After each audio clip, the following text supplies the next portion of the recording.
So we are having a discussion here with Northeast Ohio photographers. The title of this is The Photographer's Process, a discussion of choices and points of view. I am joined here today by Jim Cooper. I'm Arron Bound. I'm Jacci Bertolette. My name is Asia Amour of Art Amour. I'm Eartha L Goodwin of Eartha L Goodwin Photography and Printing. all of these photographers are part of a show that's going to open at Doubting Thomas Gallery this Friday in Tremont. And the show is called Cleveland Treasures. It was organized and designed by Jacci Hammer, and it was all shot in the same space in the Ingenuity Cleveland main location, which is the Hamilton complex. And each of these photographers worked with a lot of the same models and people and spaces that day. And I think it's going to be very cool to see the different folks you photographed, each through your own unique lens. So my first question is, let's talk about light. In general, and with regards to this particular shoot, how did and how does the use of light play a role in your photos? Well, the Hamilton is an impressive warehouse, so it's got just really nice tall ceilings. I don't know exactly how tall they are, but tall enough for me to bring my giant umbrella and the tallest stand on wheels. So, I mean, when I shoot in there, it gives me the opportunity to use big light. And, for Jacci's couture, for me, I wanted to use big light so I capture her designs really well, and it's just, it was a lot of fun to move it around in a large space and have fun with it. James and Asia, you both photographed me in natural light, and that was very cool. James, you want to talk about, well, actually, James, you did both. So let's start with Asia in the natural light. Do you tend to work with natural light? Is that your favorite, or was that just something you gravitated towards that day because it was there? Yeah, actually, I tend to work more so with natural light. I feel like I'm still learning a lot about adding lights, but a lot of my photography in the past has been like natural lighting or outside. And James, you did something interesting. Tell us about the light setup you used, where you made everything behind the subject very dark. Well, all you really have to do is it's all in the camera pretty much, and you kind of take that out of focus, or you can actually darken that with your, with your shutter speed a little bit, when you first go in, and that way your lighting is basically on the subject and it's not scattered around like a big flat photograph. I'm more into that painterly kind of light where an old window is, the old painters only had windows and the light coming through a window to look at. They didn't have lamps and, and flashes, but so you have to make a portrait look more like window lighting if you can, so, and in a factory that size, it's a really big warehouse that size, it's a little bit tough because you have a little bit of natural light. You have to kind of supplement it with some, a little bit of help. As I used a nice setup of lights, but I didn't use a flash. I'm still, like Asia, still learning, and just hearing Eartha say something really helped my perspective. This is one of the first times I did couture and fashion, so my mindset wasn't completely on the whole outfit and posing people to make sure to get everything in that outfit.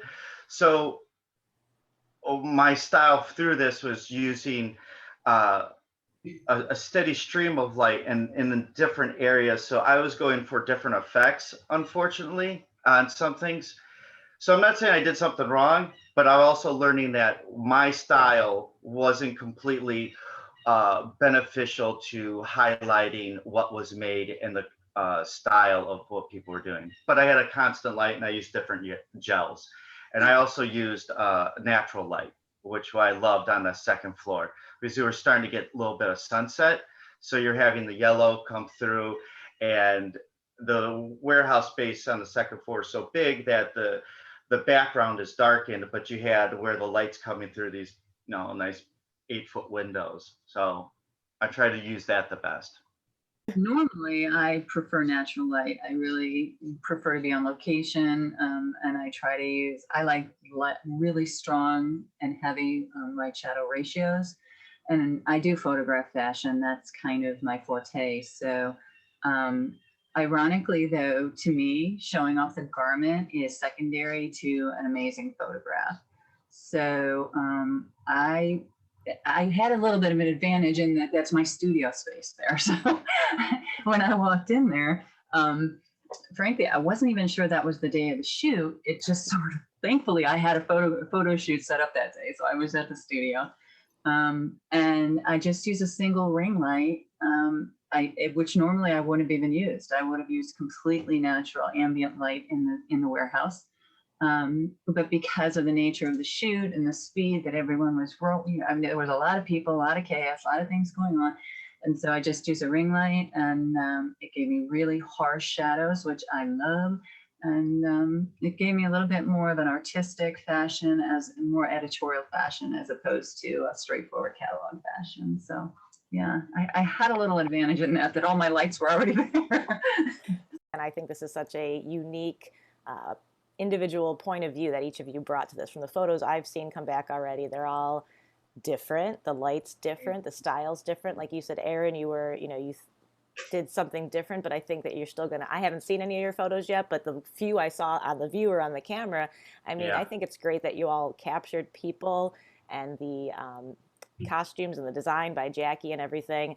But in such different spaces and such different kinds of light. And I think that's the best, that even if we saw each of your photos, only one of your sets of photos, it would be beautiful and interesting. But to see them compared to each other, knowing they were in the same place and they're a lot of the same people, I really look forward to the gallery show, which again, I'll say is opening this Friday, June 11th at Doubting Thomas Gallery.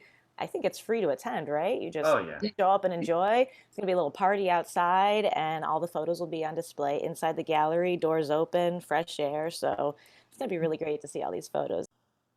All right, well, I think the question that started that prompted the idea for this Zoom call and panel is what Eartha was talking about, which is when you take dozens or hundreds of photos, what is the process of scanning through them and narrowing down, not necessarily picking the final image, but just scanning through what you did? If you shot 50 to 100 photos in a day, you get home, you can't wait to look over your work.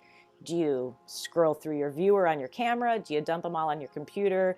We saw Eartha created an awesome stop motion slideshow, and that's how she do you always put music to it too, Eartha?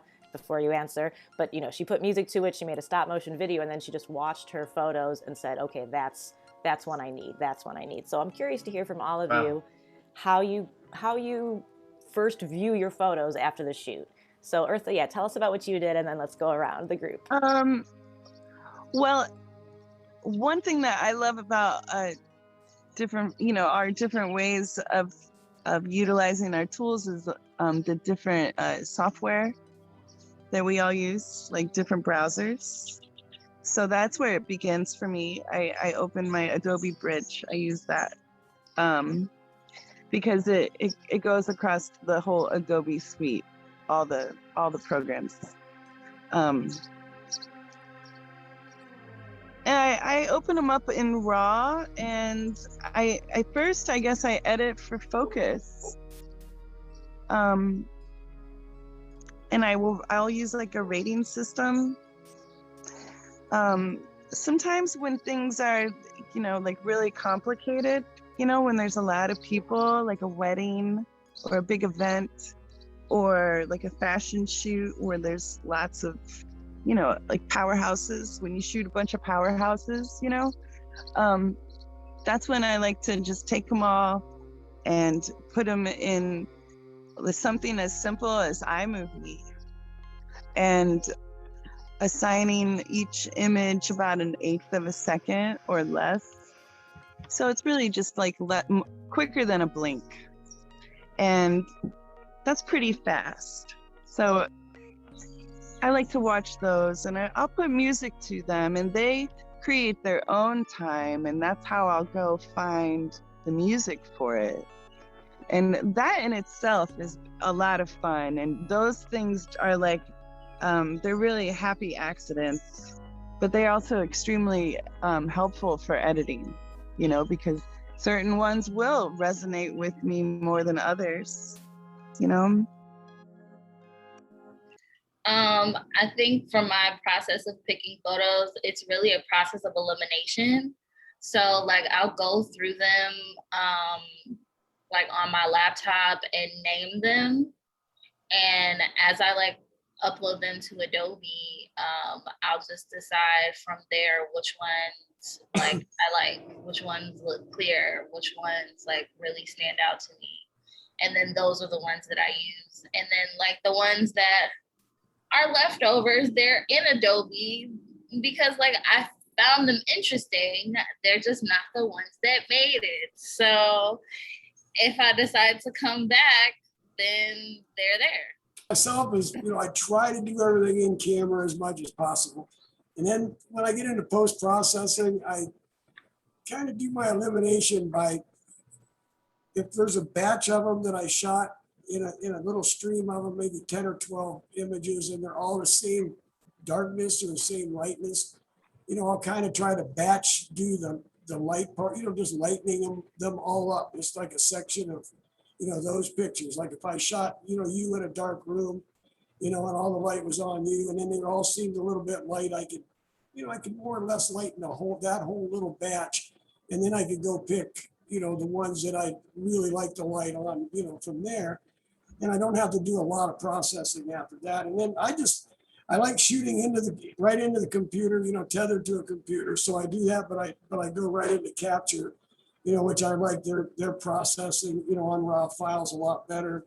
And then, you know, Lightroom, if I have to just download from the computer, I'll just take it to Lightroom. I don't use Photoshop at all, you know, never have, you know, I'm illiterate, you know, so most of my stuff is just, you know, from old school. I've been shooting since '73 when I had to use, you know, film and slide film, and you just kind of learn how to take a picture, you know, and try to get exposures right and try to get focus right, so you don't have to do all that crazy post-processing, you know. So I try to make it easy because, you know, I'm chaotic as heck, you know. It's like, you know, I just throw it out the window and do it all at once.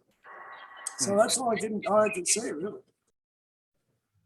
I did notice being with you, Cooper, was you didn't take as many photos as me, you know, which I was noticing. Like you're very confident and within, you know, the photos that you did took. Like when we were upstairs, sometimes me and Cooper were next to each other and we had the same model, or we were kind of like walking around in the very beginning working with the same people. So it was nice for me to be able to observe someone different. And I noticed he was so much more less, you know, and so much more precise and I would say probably confident in what you had in your camera right away. Thank you. Yeah. So that was, I took notice of that because later on I had like, you know, like a lot of photos to go through. This situation, and it's kind of like, since we had so many different people and I knew a lot of their names, I automatically dumped everything into the computer and then made files for the different people I knew. So every file had the different model's name, and then each of those I would put into Lightroom Classic, and then someone said that they rank them. So I'll just go through, rank. If I want to think about it again, I'll rank it. If it's blurry, out of focus, whatever, I'll just delete it and move on. And then from that point on, then I'll start to process my photos. So I'll go through them again. Some, you know, why'd I pick this one? But then when I'm ready to edit it, I'll change the colors. And then if, you know, adjust things, change colors, lighting, then I'll re-rank it if I want it again. And I'll usually cut it down, you know, to the ones I love the most. And for this situation, so that's like, at this point, I would stop if I was going to put something on Instagram or the internet. I would stop at that point and I wouldn't readjust my photos anymore.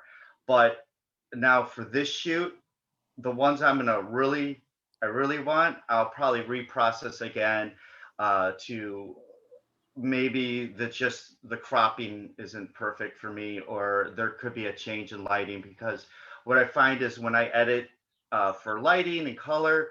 How I feel the next day are usually changes, and I can find a little more fine tuning. So, and a project like this that's getting printed, I want to make sure that I spent the best amount of time I can to get what I want. And it's usually what I want. I won't force myself to try to mess with a photo. I'm just saying that there is usually a general fourth process with this one, a fourth step. But, and then I print off of Photoshop. So I'm going to transfer, once I'm ready with Lightroom, I'm just going to go to an export. I'll export it into Photoshop, because traditionally when I do a show, I'm reframing in frames that I've already used, or I find at thrift stores, and I clean them up, fix them up. So those frames have different dimensions. So usually I like changing my dimensions in Photoshop, and you can have the highest quality photo or file, so I like to transfer the highest quality file from Adobe programs and then just print off of Photoshop. I don't know if it really makes that much of a difference when you look at it from the different ones, but for me, I like to know I'm just keeping it as not changing too many different programs, or I mean company programs, like keeping it all Adobe and keeping it as high raw as possible, I should say. So Yeah. transferring it to Photoshop keeps it as raw as possible for me. I love shooting raw. Raw is the most important thing, because I feel like, as I'm always learning, like I do not know everything about raw file manipulation, but I so love learning, and I love applying it to things that were from a long time ago, like when I didn't know how to do something, like noise removal through luminance. Those are just, there's certain things you learn by doing. I have been lately, the last few shoots I've done, I've been shooting film and digital. And I've noticed that it's a totally different mindset, like for each one. I can't have a film camera in this hand and my digital in this hand and shoot at the same time. In fact, I'd like to start with my film camera, and it's a way slower, totally slower vibe.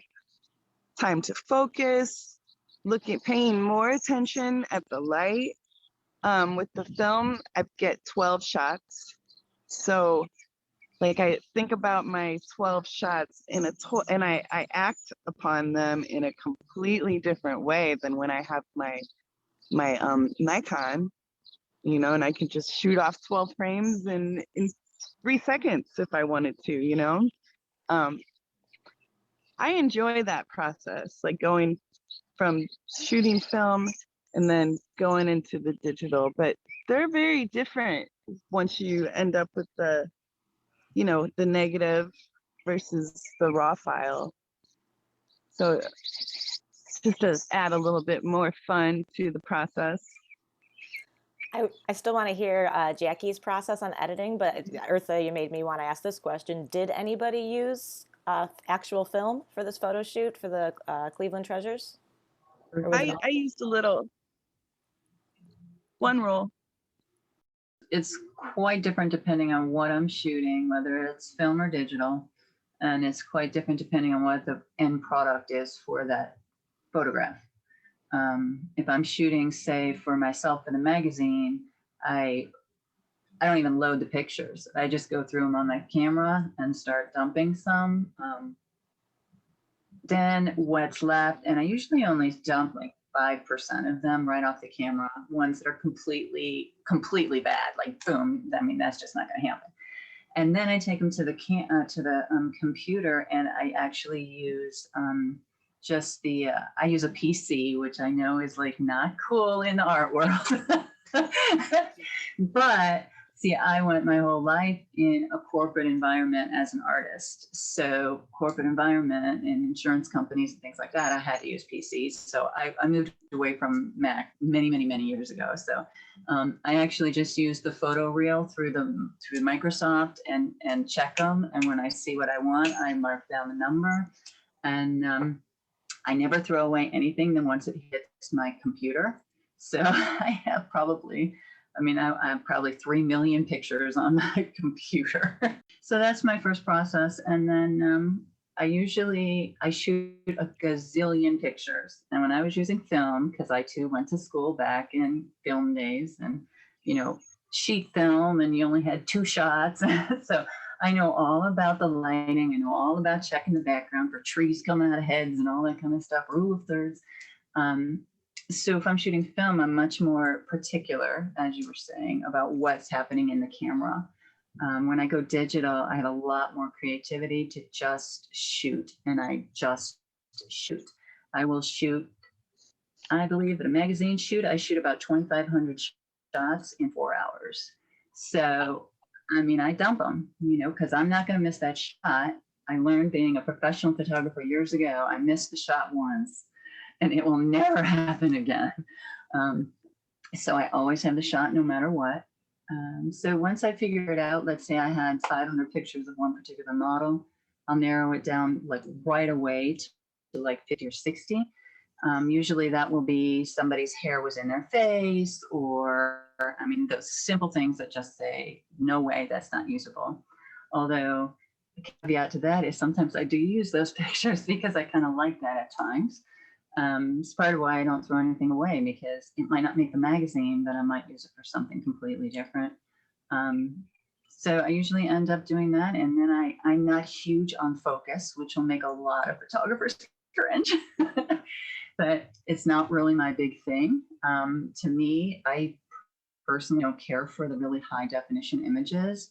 I don't feel like even my most beautiful models look good on high def.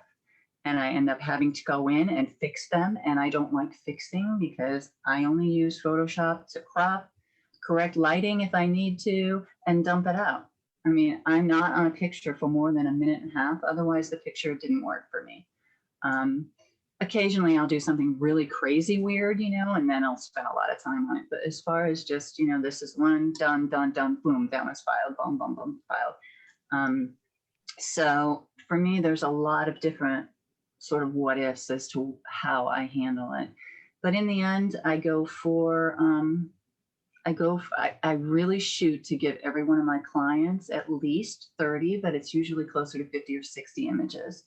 A photographer that hands out 2 pictures after a photo shoot to me is, unless you're shooting sheet film where you only took 4 pictures, I don't understand how you could possibly not get more than 3 pictures out of a photo session.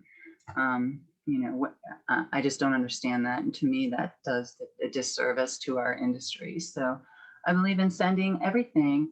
And I even send bad stuff because they need to know that I make mistakes too. And then we can learn together, especially when I'm doing models. I can say, hey, listen, this would have been great if you'd have done that. This would have been great if I'd have done this. And then we can work together and learn from each other. So.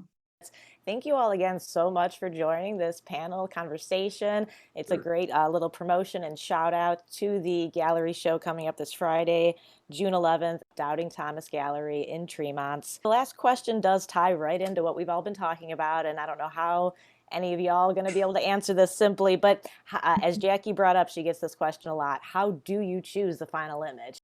So when you're doing something that's going to be on display in a gallery for people to see your work and represent you as a photographer, and you have to choose just one. James, how do you choose that final image? I don't know. It's all about, I guess, composition and, the way the lighting's hitting. And, you can always find a little nuance in each photograph. So I just look for that one that suits me because, if it suits me, then, I trust my judgment on making art or, doing a portrait. And,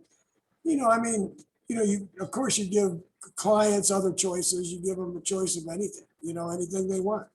And that's why I like shooting tethered in the studio, because a client can sit in front of the computer and watch each picture as they're coming out. And, perhaps even, I don't know, might want more pictures than what you generally thought, they would want, or they would generally think, from the back of the camera. So it's a pretty good way to go. But so I just try to avoid all those things, and I try to pick the picture that I think will make a good art piece. I know when I'm shooting what pictures I'm going to use for what. I think while I'm shooting, I look for something that I call like the money shot. And I'm like, okay, like we're shooting. And then like we strike gold. For me, I know I can shoot 500 images and 501 is the one and we're done. I'm like, I got it, we're done. Although I have to say that there are times when I go back to editing and it ends up not being the best. There's something earlier that's even better than that I missed during the shoot, that didn't I don't know, it's just a feeling. You're just like, we're done. That's the cover, and you just, I don't know. I just know. I don't know how.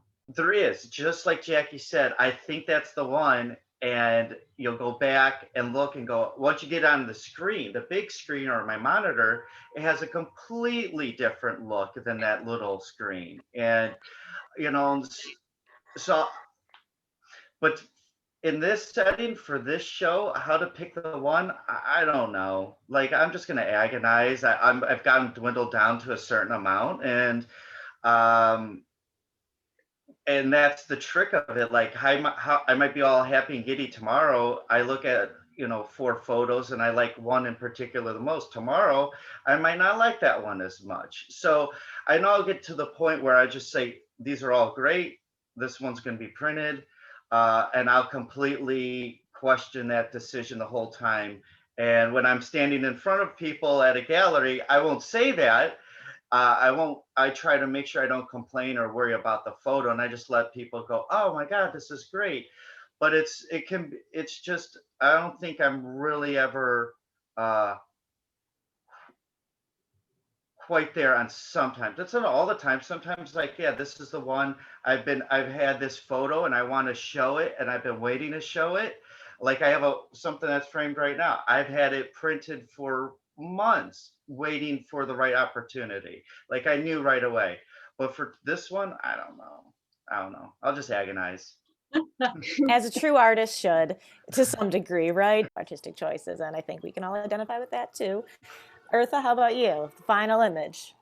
I kind of feel like the subject knows also, like when it's happening. There's a moment. I think you and I have had that happen where we just like, oh, we're in the flow. We're in the flow. I'm just gonna keep pushing the button, but I think we got it because we just aligned and we felt it.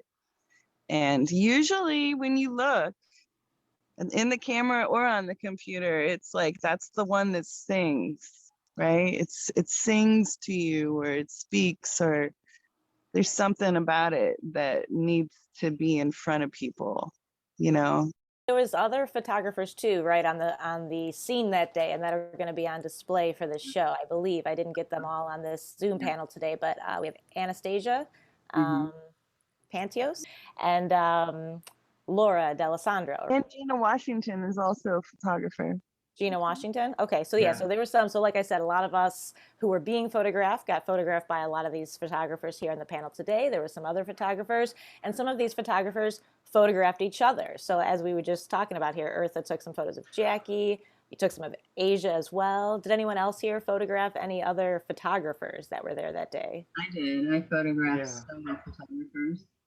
Yeah, and And since we're talking about photographs, this is also part of Cleveland Photo Fest too. So not only are we doing it with Jacci Hammer's clothing, this is an event being put on Cleveland Photo Fest. So Jackie is done most curating and deciding which photographers to come down. So it's pretty neat to see that she brought so many photographers to be down just as models and also as people to do the shooting. So I thought that was pretty interesting. It was like Laura. Laura is the director of Cleveland Photo Fest, or one of the directors. So she got to be put into outfits that Jacci made. And that was pretty cool because she's like, what, I have to be a model? No, you know? So that was fun to be able to shoot other photographers because, you know, we're like, well, no, this is why I have the camera, so I'm not over there. I've seen some of these images and the styles are so completely different. It's fantastic, the range of images. So you have to come see it. One of the coolest things about this show, again, is just the collaboration and the overlap of roles and, again, points of views, both behind and in front of the lens. I think this is going to be such a compelling show. And again, I tell our audience watching this, it is June 11th, this Friday, at the Doubting Thomas Gallery in Tremont. I really want to thank this panel of photographers, artists, Northeast Ohio all-stars who have joined us today. Could we go around the group again and let everyone know your business name, where they can find you if they do want to work with you in the future as a photographer? So James, your photography business page on Facebook is called? Yeah, on Facebook is just James Cooper, but on Instagram, JW Cooper Photography is how you get a hold of me. And then my website is jwcooperphotography.com. So, you know, I'm here in Akron. Yes, my photo site is jacquelineJphotographicarts.com. So Facebook is Jacqueline J Photographic Arts. And then Instagram, YouTube, and Twitter is going to be under Ohio Fashion Week, OHFW_official. Excellent. Thanks so much. I am No Numbers, both on Facebook and Instagram. Out there on the web is nonumbers.photos, but don't look at it. It's outdated. And yeah, right. Arron Bound is my name. I'm No Numbers. And I'm from Cleveland, but I'll go anywhere you fly me. Eartha L Goodwin. My website is earthavision.com. You can find me on Facebook at Eartha L Goodwin. And there's one for Eartha Vision too. And this is Leo. We get around Northeast Ohio, but I've also been known to shoot out west. So I'm like Arron, I will go where you fly me. Awesome. And Asia's website is Art Amour, and that's just those two words, Art Amour, so ARTAMOUR.org. And I know that is her handle as well on Instagram and Facebook, but that's Asia Amour. What a pleasure talking with you all today. And one last time, we got to plug that show coming up where all of your photos will be on display, plus some more photographers' photos, all designed by Jacci Hammer and held at the Ingenuity Cleveland Hamilton Complex. Cleveland Treasures is the title of the show. There's photographs of musicians and artists and just a really cool group of people. Again, some of them being the actual photographers who were there. But Jacci Hammer organized this great event a couple weeks ago where we all came down to the Hamilton Complex just past all these COVID guidelines being lifted. We, you know, some of us still, we wore our masks in and whatnot, but all of us were vaccinated. We finally all got to hang out in a space together, and it's a huge industrial warehouse type of space, and we all wandered around to these different locations within. Photographers picked their little nook where they set up, or we found the natural light, and just hundreds of photographs were taken that day, and a lot of fun was had, a lot of new connections were made, and once again, I'm really grateful to meet all of you that I didn't already know and to work with some of you that I have worked with before. So I'm Meganne Stepka, happy to host this discussion panel, and I can't wait to see you all Friday at Doubting Thomas Gallery in Tremont.